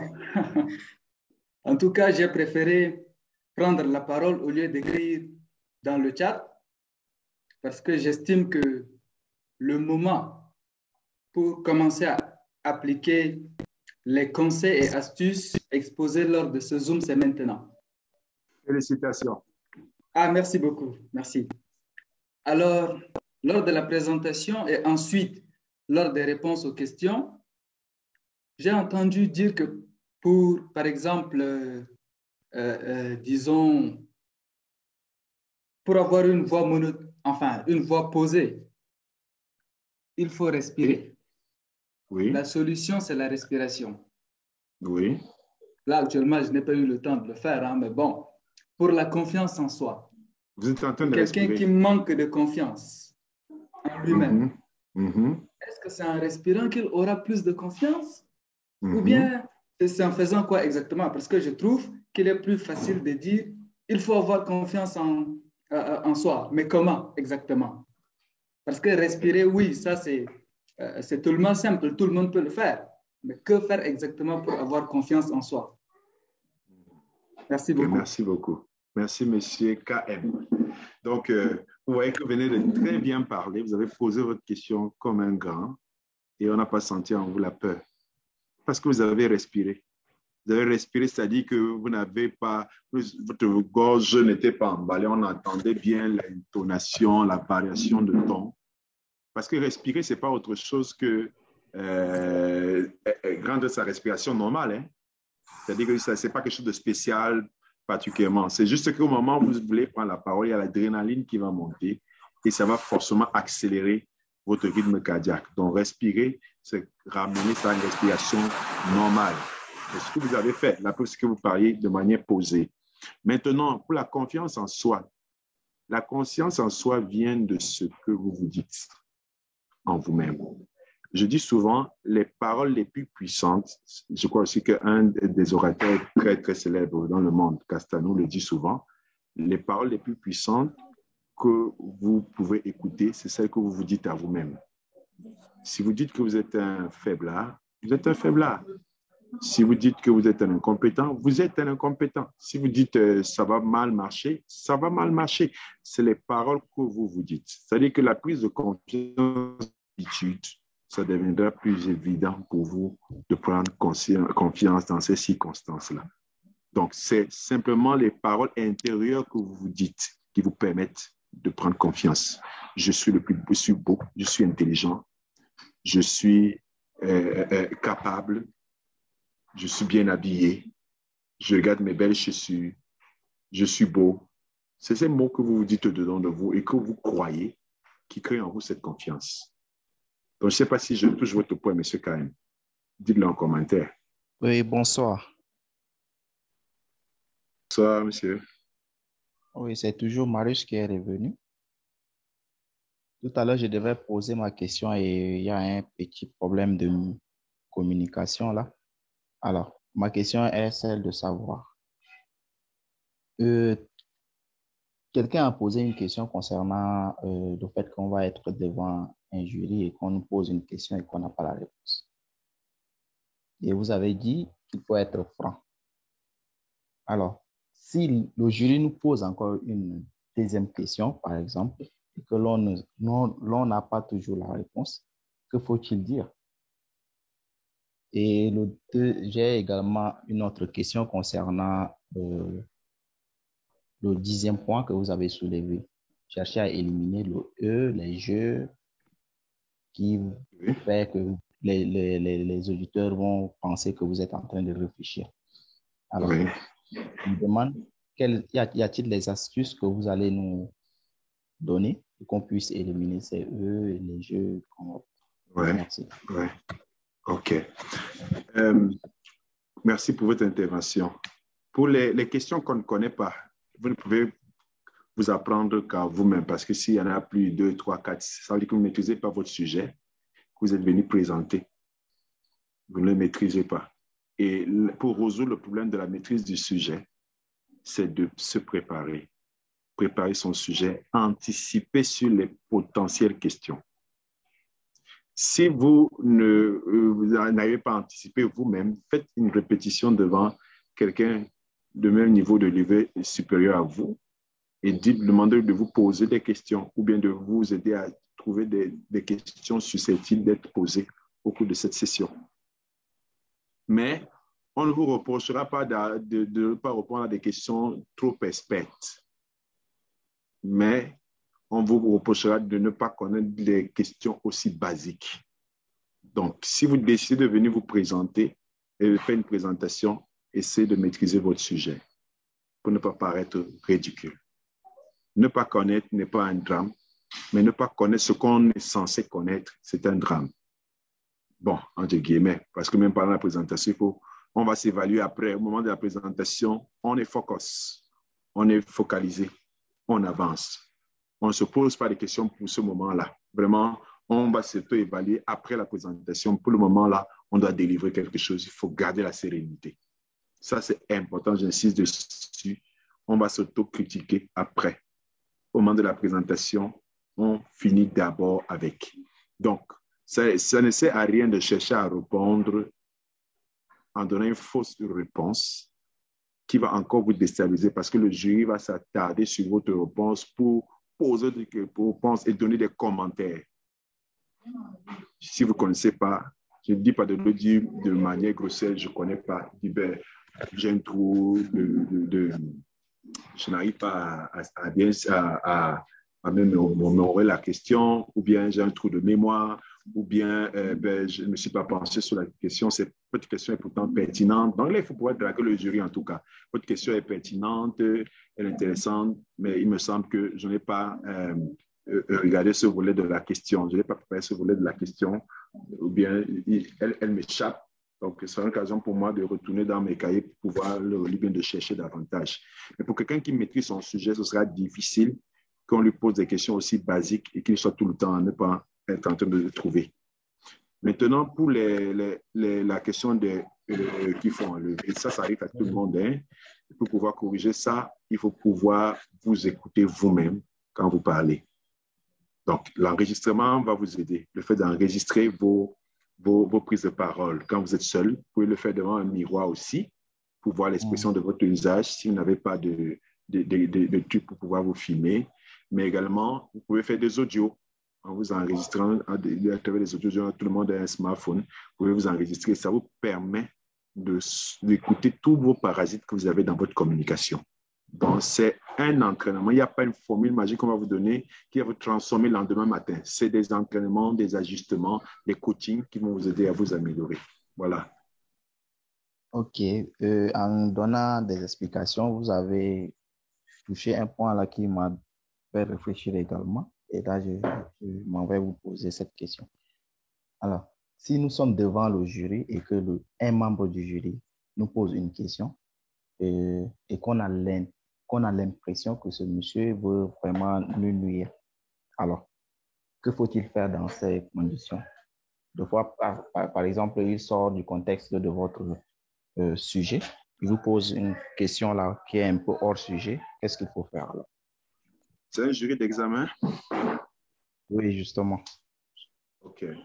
Bon, la réalité, c'est que vous pouvez lui dire qu'avec une tenue langagière, lui dire qu'en fait, vous lui répondez, mais vous lui dites qu'en fait, ça ne fait pas partie du sujet sur lequel vous avez travaillé. Mais voici ce que vous pensez à peu près sur la question. Mais vous le faites remarquer que ça ne fait pas partie du sujet sur lequel vous travaillez, tout simplement. D'accord. Merci beaucoup. De rien. À présent, il y a Tsele qui a demandé, merci, elle a dit merci, il ou elle, pardon. Merci beaucoup. Sera-t-il possible que nous ayons la copie de votre PowerPoint? Ça, c'est Inès qui parle, qui vous dira si c'est possible. Bon, la présentation sera disponible sur YouTube durant la semaine. Donc, pour tous ceux qui voudraient revoir et écouter, il faudra juste consulter la page YouTube de Medical Mind. Il y a Béa qui dit « Bonsoir, merci pour la présentation très éducative. Comment faire lorsqu'on est au centre de l'attention, comme par exemple lorsque on nous interroge pendant un cours pour gérer son stress? » Merci. Pour gérer son stress pendant qu'on vous interroge lors d'un cours, il faut une fois de plus respirer. Prenez de l'air. Prenez de l'air. Même si ça vous prend quelques secondes d'attendre, prenez de l'air et puis réfléchissez. Et voilà, vous répondez tout simplement selon ce que vous aurez pressé. Inutile de s'emballer et de se précipiter à répondre. Prenez vraiment le temps. Vous pouvez aspirer de l'air et vous le rejetez progressivement. Et quand vous sentez que vos poumons sont libérés, ça peut se faire en un geste. Hein. Et ça vous donne aussi le temps de réfléchir en même temps. Donc, ne soyez pas pressé. Ce n'est pas votre dernier jour de vivre sur Terre. Après cette question, si vous avez mal répondu, on ne va pas vous tuer. Donc, tout se passe dans votre compréhension. Vraiment, soyez positif, soyez posé. Vous respirez et vous répondez à votre question, tout simplement. Maintenant, si vous avez peur des regards des uns et des autres, c'est quelque chose que vous devez travailler en vous disant, personne là ne vous mangera. Donc, dites-vous-le vous dans votre esprit. Il n'y a pas quelqu'un qui va vous ôter la vie là. Il n'a pas une arme devant vous. Et vous ne dépendez pas de leur regard. C'est vraiment ce que vous vous dites dedans de vous qui vont conditionner votre confiance, votre attitude.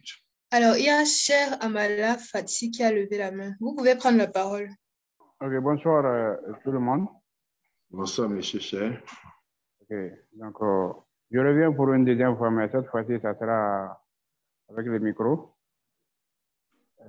J'ai écouté les interventions et vous avez parlé, vous dites que dans les publics, si vous voulez bien parler, donc il doit falloir respirer pour pouvoir bien parler aussi, surtout lors des exposés. Mais je veux savoir, mais est-ce que c'est en respirant que l'on pouvait avoir les mots pour pouvoir bien s'exprimer dans le public? Voilà, c'est ce que j'aimerais savoir. Voilà, merci. Merci, monsieur Cher. En fait, les mots ne vont pas venir de la respiration. Les mots vous viennent de votre préparation. Si vous avez préparé votre discours, si vous avez préparé votre prise de parole, les mots sont dans votre tête.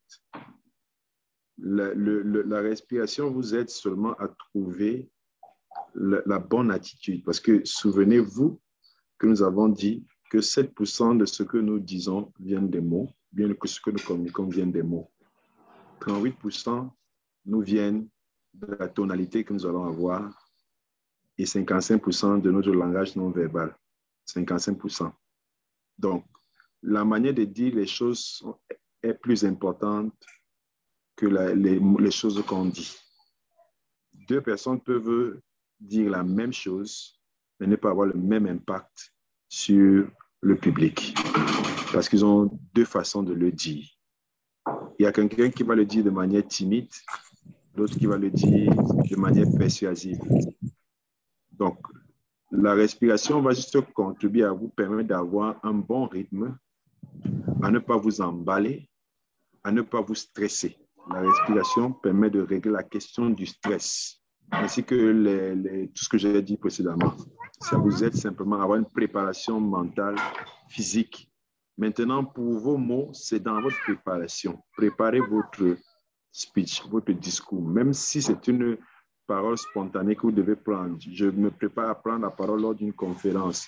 J'ai déjà pensé à l'avance ce que je veux dire, qu'est-ce que je veux dire et quels sont les mots que je vais prendre. C'est moi qui fais le choix de mes mots. Donc, tout ça est dans la préparation. Ce n'est pas quand je me lève que je pense que ce que je dois dire. En ce moment, les mots ne viendront pas facilement. Et on dit aussi en français que ce qui se conçoit bien s'énonce clairement. Si vous avez bien conçu ce que vous voulez dire, vous allez l'énoncer plus simplement. Donc voilà, il n'y a pas la respiration va juste agir sur votre comportement si vous voulez, ou bien votre manière de dire les choses. Les mots, ils viendront par votre préparation. Ok, c'est très bien compris. Merci bien. Merci bien à vous, monsieur. À présent, nous avons Monsieur Ben Ali qui a levé la main.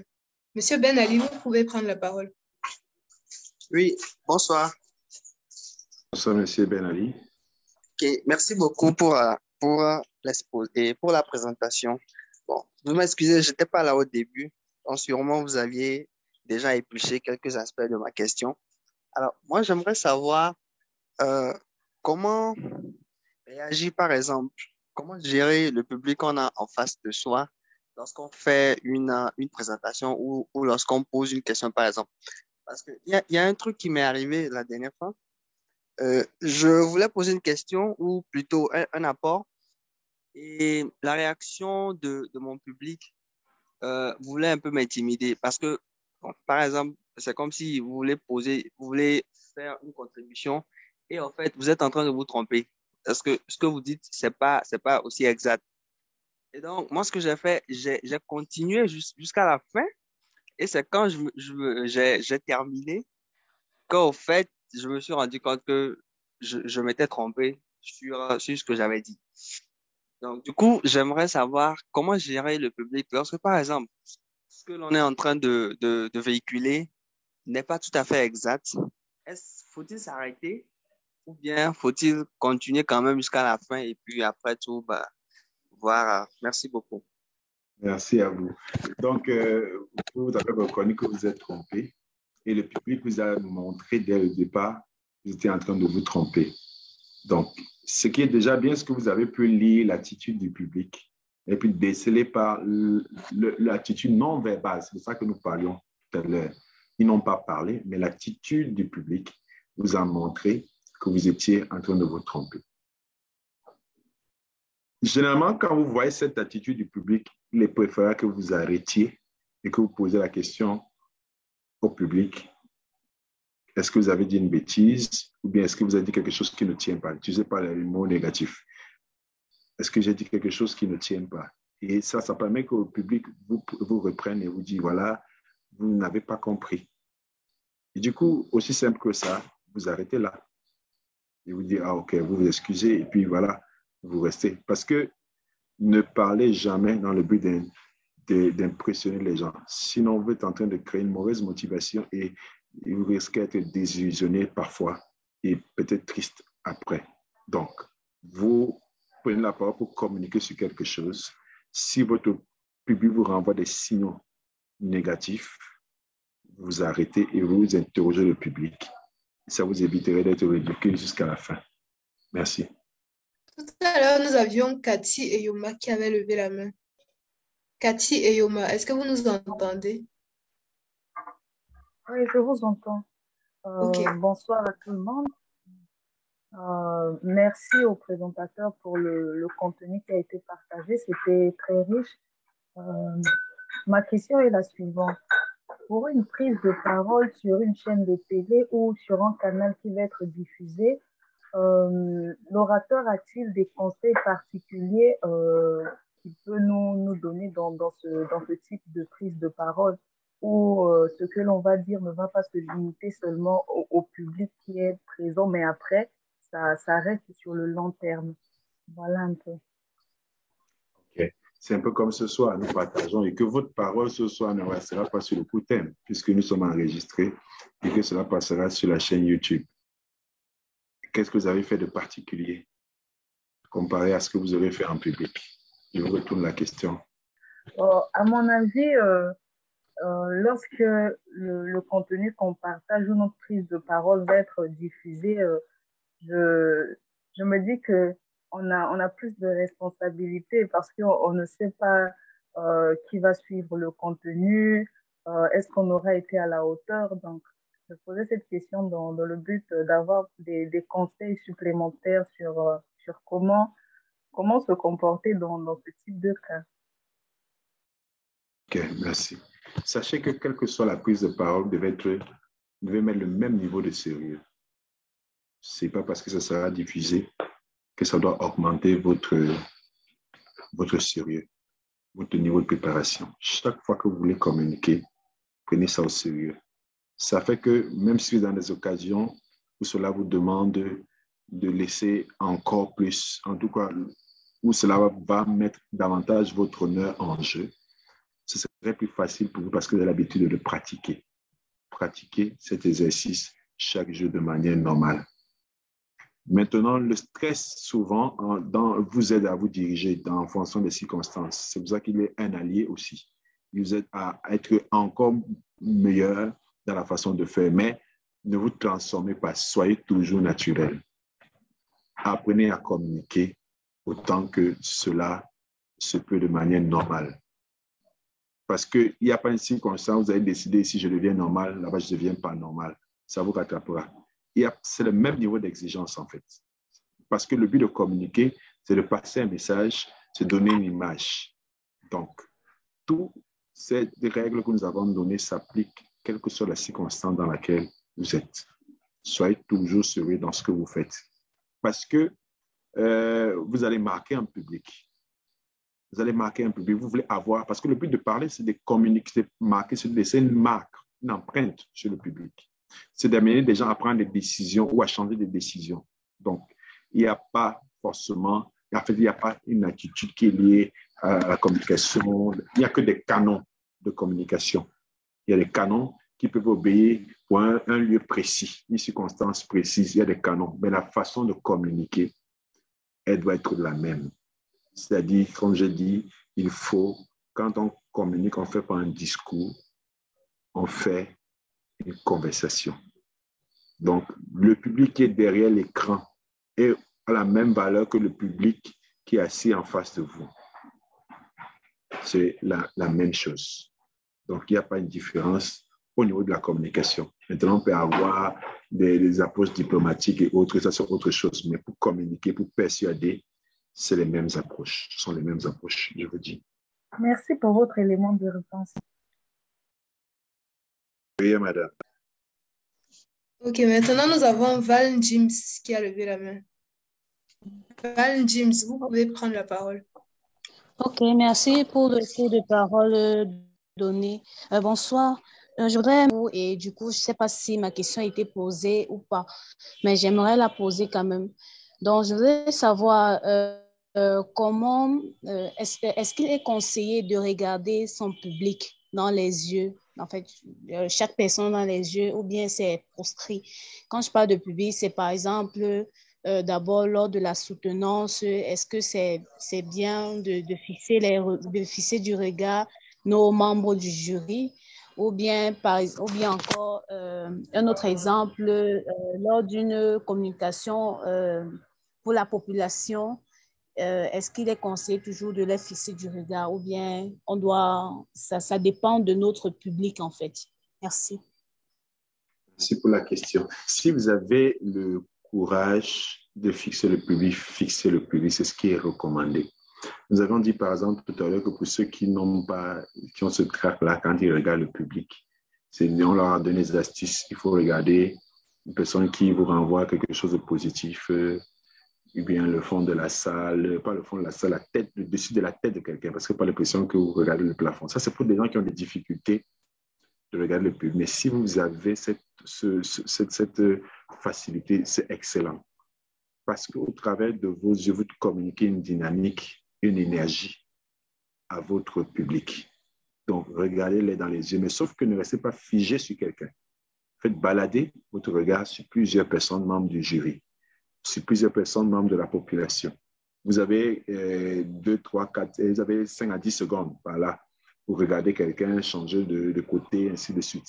Si vous pouvez même vous déplacer, déplacez-vous. Si vous pouvez marcher, marchez. Il n'y a pas de problème dans la communication, mais n'en faites pas trop. N'en faites pas trop. Déplacez-vous dans la gestuelle et gérez vos gestes, mais n'en faites pas trop. Voilà. Allô? Oui, allô? Ok, d'accord, merci. Bonjour, monsieur. Bonjour. Moi, c'est Yessa, je suis médecin depuis très longtemps. Je suis presque un vieux briscard. Hein. Présentement, je suis en France. Mais j'avoue que lors des communications, surtout au début, j'ai beaucoup de soucis. J'ai une voix qui tremble. Naturellement, apparemment, j'ai hérité de mes parents. Mon papa aussi était comme ça. Est-ce qu'il n'y a pas un truc génétique en ça? Mais au fur et à mesure, je persévère dans la communication. La voix se normalise, tout se régularise. Mon papa était comme ça, n'aimait pas prendre des paroles en public. Est-ce qu'il n'y a pas un truc héréditaire ou bien un peu génétique dans cette affaire-là? Merci. Vous avez grandi avec votre papa? Vous l'avez vu? Non, je dirais que je n'ai pas grandi avec les papas, mais bon, j'ai quand même fait un bon moment, les primaires, et après, je suis allé... Au fait, je suis un enfant adoptif. Hein. J'ai été quand même persécuté à l'enfance, beaucoup persécuté à l'enfance. Bon, c'est pas la peine, ce n'est pas les lieux d'en parler. Oui. Est-ce que le papa en question, c'est celui qui avait des difficultés à parler, c'était votre papa? Ou c'est votre papa adoptif? Mon papa adoptif, lui aussi, il était comme ça. Il était quelqu'un de très timide. C'était un infirmier. C'était pas mon papa, mais c'est un grand frère aîné qui était très timide. Donc, c'est lui qui m'a élevé. Ok. Voilà. Bon, et il faut savoir qu'il y a plusieurs styles de personnalités qui existent dans le monde. On peut en citer 4. Il y a des personnes qu'on va appeler des dominants. Naturellement, ils aiment prendre la parole. En fait, ils aiment imposer leur point de vue. Vous avez les expressifs qui sont des gens qui parlent, qui s'expriment facilement, ils ont à s'exprimer avec des gestes également. Vous avez des coopérants, des personnes qui sont coopérantes, qui sont généralement un peu moins expressives. Il y a des personnes aussi qu'on appelle les analytiques, qui sont aussi moins expressives. Mais tout ça, c'est un profil. Mais dans la vie, il est important de pouvoir adopter plusieurs profils en fonction des circonstances. Donc, dans une famille, parfois, l'éducation peut être un facteur influençant. C'est-à-dire que s'il n'y avait pas dans la famille de personnes qui ont l'habitude de communiquer avec une certaine élégance, c'est que tu n'es pas installé dans la famille. Parce que vous n'avez pas quelqu'un qui est un miroir sur lequel vous vous mirez. Vous n'avez pas quelqu'un qui est un exemple auprès duquel vous apprenez. Par contre, quand vous êtes dans une famille où on communique beaucoup, sans le vouloir, vous apprenez la communication parce que vous grandissez là-dedans. Ce qui fait que ça peut donc se répertorier de génération en génération, de peuple en peuple. On a d'enfants et de génération en génération, on a des gens qui ne communiquent pas suffisamment. Ça devient comme ça une habitude. Donc, il y aura sporadiquement quelques 2 personnes qui le font. Mais quand vous êtes dans une famille où on communique beaucoup, c'est vraiment plus évident pour les enfants de grandir dans ce contexte-là. Donc, je ne dirais pas que c'est génétique. Je vais plutôt dire que c'est épigénétique, si vous voulez. C'est l'environnement qui influence, dans ce cas-là, l'individu. Donc, voilà. Merci vraiment. Merci. Hein, vraiment, voilà, ça a été vraiment instructif et j'en suis ravi. Merci docteur. Je pense qu'on a fait le tour des questions. Est-ce que quelqu'un d'autre a une question à poser? Ok, Windows, lève la main. Bonsoir tout le monde. Bonsoir, monsieur. Bonsoir. Je m'appelle Ali et je suis étudiant en 5e année de médecine à Dakar. Vous avez une très belle voix, monsieur Ali. Ah bon, hein? Merci beaucoup. Merci. En fait, moi, je sais pas. Mon problème, c'est la prise des paroles en public, en fait. En commençant, je tremble et tout. Et j'avoue que je suis une personne timide quand même, réservée et tout. Donc, je ne sais pas, est-ce qu'il n'y a pas une solution pour vaincre la timidité? OK. Là, vous te voyez en train de trembler? Ouais, pour le début, oui. Lorsqu'en commençant à parler, je tremble un peu. Parfois même, je roule la sueur et tout. C'est comme si, je peux dire, c'est un trac, quoi. Oui. Donc, moi, je n'ai pas senti que vous trembliez, peut-être en début, mais après, je n'ai pas senti. Parce que tout le monde, au début, va trembler. Vous voyez me poser des questions là depuis. C'est un stress de devoir répondre et je dois faire bonne presse. Donc, il y a du trac en chacun de nous. Mais dès qu'on a démarré, ça doit pouvoir partir. C'est pour ça qu'il faut toujours bien penser son début de prise de parole. Quand vous avez bien pensé votre début de prise de parole, dès que vous avez senti que vous avez décollé avec le public, le voyage est plus facile. Même la nature nous enseigne que le décollage est plus compliqué et l'atterrissage aussi. Donc, si vous réussissez votre décollage, ce sera facile de naviguer par la suite parce que vous avez déjà le public avec vous. Donc, pour gérer le trac, je répète encore ce que j'ai dit. Si vous avez bien préparé, et maintenant, si vous vous dites, je peux prendre la parole, je serai écouté, je vais dire des choses pertinentes, vous allez les dire. Et c'est un exercice qui doit se faire tout le temps.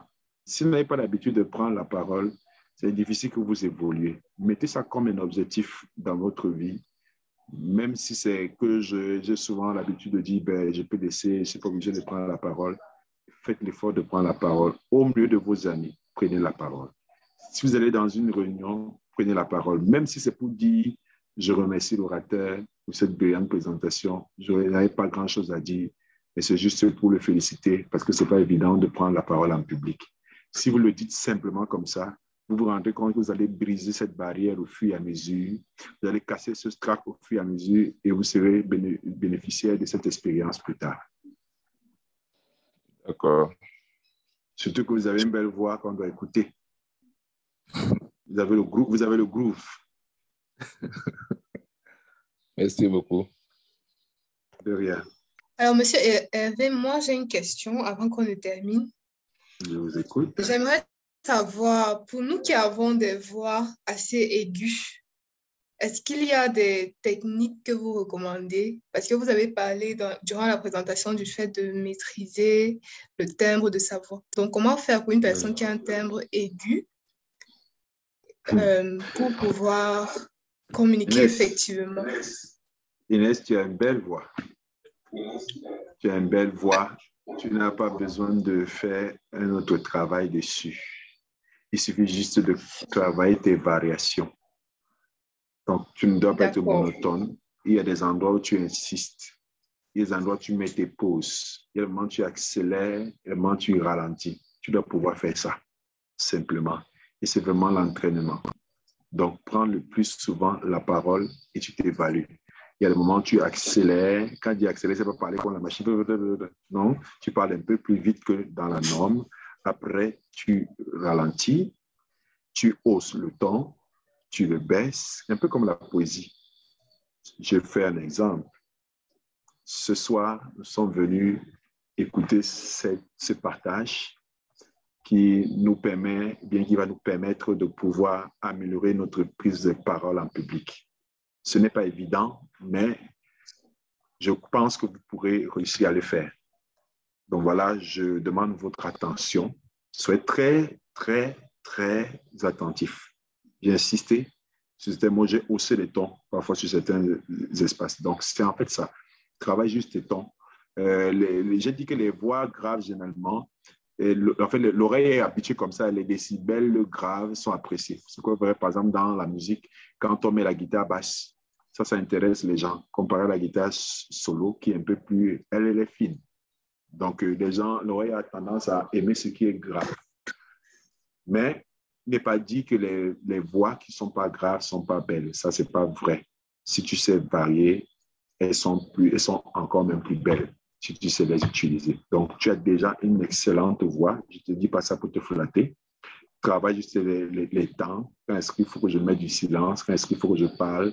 Excellent. En fait, il n'y a pas un temps précis, mais ça dépend de tes émotions. C'est pour ça qu'il faut parler avec le cœur. Le cœur va diriger ce que tu pourras dire parce que tu as une passion que tu veux délivrer. Il y a des mots qui sont clés pour toi, qui sont importants pour toi. Et comme c'est important dans ta tête, ta bouche exprime ces mots-là. Tu les dis simplement parce que tu crois dedans de toi. Donc, par la parole, tu peux transformer un public. Il suffit juste de communiquer ta passion au travers de tes mots. Donc, il n'y a pas un endroit où quelqu'un va te dire, ici, là, tu parles vite, là-bas, tu dois souvent parler lentement. Non, c'est ta passion, c'est ton envie, c'est ta décision de convaincre les gens, ta confiance, le fait que tu sois posé qui va te permettre de donner la bonne variation à ta communication. Voilà. Et puis, tu fais déjà bien de prendre la parole chaque fois que nous avons les symposiums à Médicamai. C'est un bon exercice. Mais toi, seulement dans la tête, tu dois pouvoir faire des variations. En fait, c'est comme la chanson. Parler, c'est comme chanter. C'est comme chanter. Il y a des moments où ça va doucement. Après, il y a la partie qui chauffe, où on danse souvent. Et puis, à la fin. Donc, c'est vraiment ça. C'est comme le mouvement des vagues. C'est comme le mouvement des vagues. Donc, vraiment, tu t'exprimes simplement. Tu laisses ton flot couler. Tu laisses tes paroles, ton cœur vibrer. Parce qu'en ce moment, quand tu n'es pas stressé, l'avantage, c'est que tu laisses plutôt tes émotions liées à la compréhension au sujet qui te passionne communiquer. Ce n'est plus une histoire de stress. Ce n'est plus le stress qui te conduit. Tu accélères parce que ta passion, ton cœur qui aime ce que tu dis est en train de te pousser à le dire. Donc voilà. Je ne sais pas si je touche ton point. Merci beaucoup pour votre réponse. Merci infiniment pour cette très belle présentation. Merci. Maintenant, j'aimerais savoir s'il y a d'autres questions dans l'auditoire. Apparemment, non. Donc, je pense qu'on peut conclure. Une petite conclusion, monsieur Hervé. OK. Merci beaucoup, Inès. Même ta connexion est en train de nous montrer qu'il faut dire qu'on arrête. Qu'est-ce qu'on doit retenir pour ceux qui nous a... Ce qu'on doit retenir de ce passage, de cet échange, c'est que tout se passe dans votre tête. Tout se passe dans votre tête. Essayez de déjà vous booster personnellement. Essayez de vous booster personnellement. S'il arrive que vous soyez stressé, essayez de gérer votre stress par ce que nous avons vu comme différentes astuces que vous allez réviser encore dans le cours. Apprenez à prendre la parole, quelles que soient les circonstances. Prenez la parole. Même si c'est pour dire merci, prenez la parole. Ne ratez pas l'occasion de prendre la parole pour vous entraîner. Vous allez améliorer votre impact au fur et à mesure. Vous deviendrez des grands orateurs au fur et à mesure si vous le voulez. Donc, ne négligez pas cet aspect. Ôtez, évaluez-vous sans vous flageller. Ne vous flagellez pas. Dites-vous, chaque fois que vous avez pris la parole, qu'il y a forcément quelque chose de bien que vous avez dit dans ce que vous avez dit.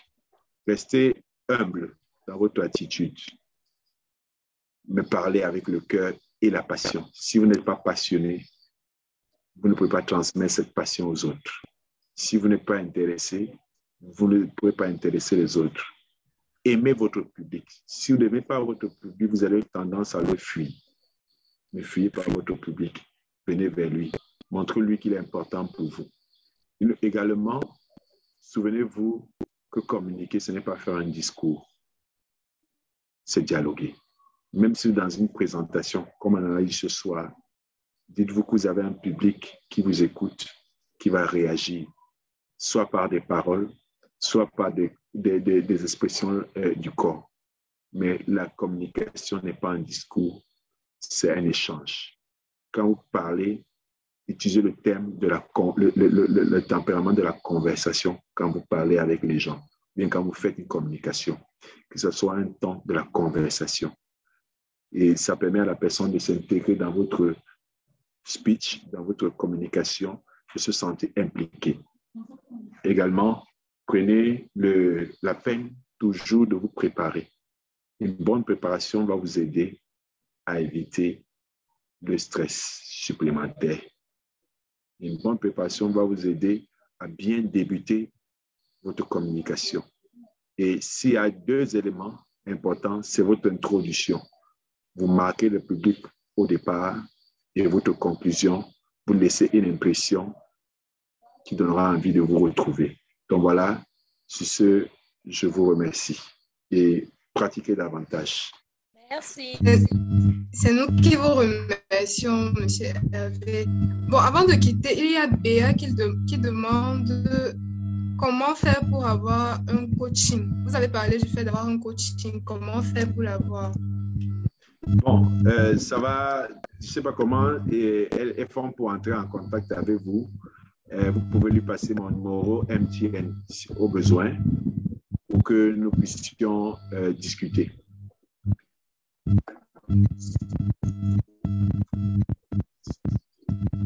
Je ne sais pas si ça lui va. Bon, on va mettre ça dans la discussion. Comme ça, Ok, toutes les je peux personnes moi-même écrire directement. J'écris directement.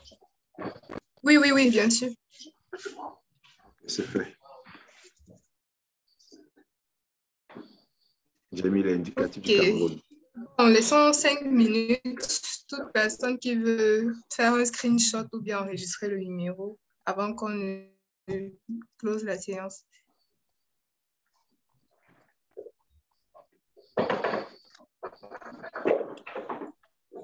Vous avez été très nombreux ce soir. On a dépassé la barre des 100 et c'est super. Ça. Donc, pendant que les personnes enregistrent, nous souhaitons vous remercier tous pour votre aimable attention. Merci d'avoir répondu présent aussi nombreux à cette séance. Nous espérons vous revoir lors des prochaines séances qui seront programmées. Et avant de terminer, nous rappelons qu'il y a le cours portant sur la conduite à tenir devant les urgences psychiatriques qui aura lieu demain dès 18h. Et dimanche, à 18h, nous aurons le cours de chirurgie qui portera sur la prise en charge des luxations de l'épaule. Donc, nous remercions nos chers auditeurs pour leur aimable attention et merci à tous de faire confiance à Medical Mind. Donc, à la prochaine. Au revoir à tous et bonne soirée. Bye Inès, bon boulot. Merci, au revoir.